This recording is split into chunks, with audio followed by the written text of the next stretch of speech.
একটি বনে একটি ডাইনি খাবারের জন্য ঘুরে বেড়াচ্ছে।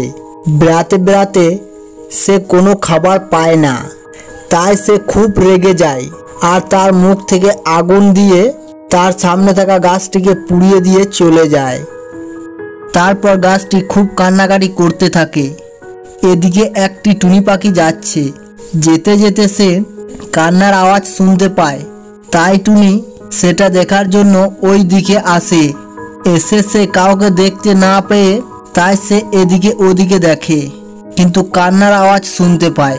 তখন টুনি দেখে যে গাছটি কান্নাকাটি করছে। টুনি গাছটিকে বলে, কি হয়েছে তোমার? তুমি কান্নাকাটি করছো কেন? গাছটি টুনিকে সব বলে আর বলে, টুনি, তুমি আমাকে জল দাও, না হলে আমি মারা যাব।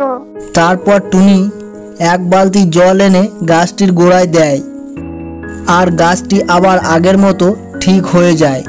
তখন গাছটি টুনিকে ধন্যবাদ দেয় আর বলে, তুমি খুব ভালো। তারপর থেকে তারা দুজনে গল্প করতে করতে খুব ভালো বন্ধুত্ব হয়ে যায়।